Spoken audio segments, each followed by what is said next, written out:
Hey YouTube, it's time to review stuff. That's me! Somebody requested that I make a video review for a movie that I reviewed last year called Sinister.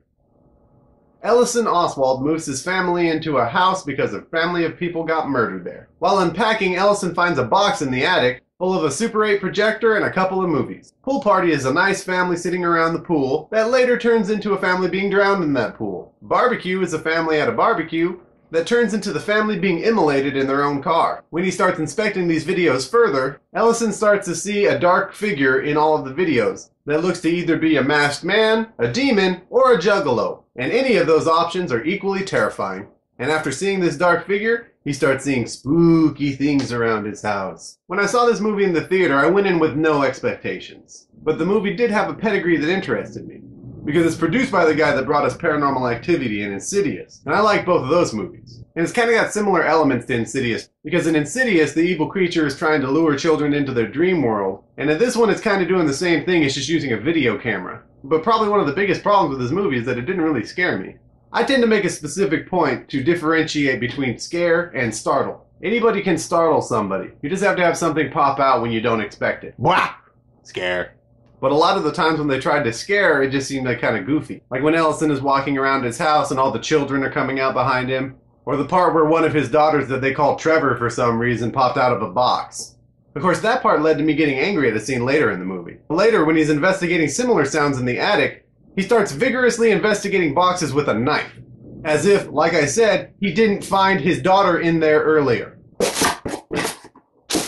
Trevor, young lady, what are you doing in there? Of course, we come to find pretty quickly that Ellison isn't the greatest parent to begin with.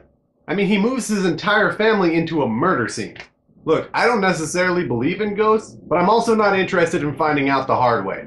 And you're writing a freaking book. You can't use your imagination? I mean, the movie shows us that your investigation process is pretty much hitting up Google. And oh man, do you love using technology. Ellison spends 90% of the movie either on his Mac or on his iPhone. I'm the same way. The only working flashlight I have in my household is my iPhone. But the Apple stuff actually led to a plot hole that I don't think they realized. Because when Ellison is trying to clear his life of all of this haunted stuff, he actually deletes the files from his computer. Macs think you're stupid. If you delete anything, it's going to keep it in the time machine. That's why Mr. Magoo can come back and haunt you. Yes, that's right. The name of the demon in this movie is Magoo. When Ellison calls Vincent D'Onofrio to ask him about the symbols that he sees in the movies, he tells him that the name of the scary creature behind all these murders is Magoo. I know what I heard.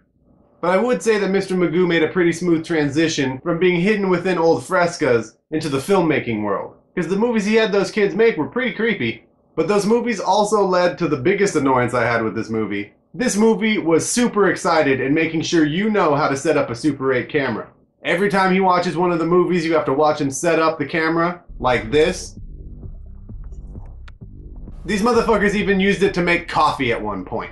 At least when they did it in Hot Fuzz, they knew they were doing it out of comedy. Here's me using their techniques to show you how I make these reviews.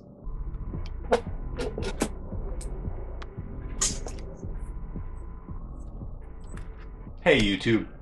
Also, I never really understood what the moral of this movie was. Obviously, you could say that part of it was that you shouldn't value fame and money over family, which I disagree with. But assuming what Ellison was saying was true, then the moral of the story seems like what the sheriff kept saying throughout the entire movie. That you shouldn't bother investigating crimes. Anybody missing should just be assumed dead. Leave well enough alone.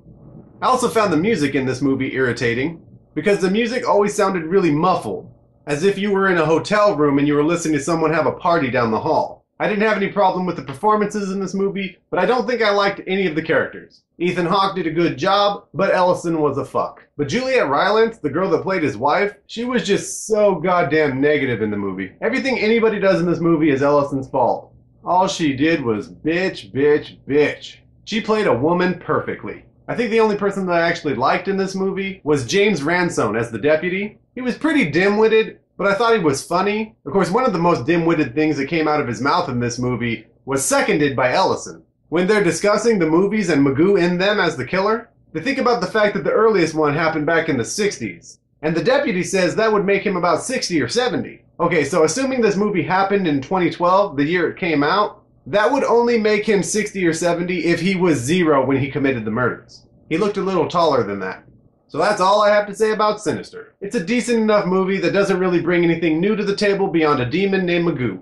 And the biggest problem with this movie is that it doesn't really scare you. I wouldn't say that I regret watching this movie. If you're in the mood for a mildly creepy movie, you could do worse than checking it out at a Redbox. That's all for this week. Don't forget to like and comment on this video, and subscribe to my channel. And if you have something you want me to review, leave it in the comments below and I'll check it out. That's all for now. My name is Robert, and Sinister has just been reviewed.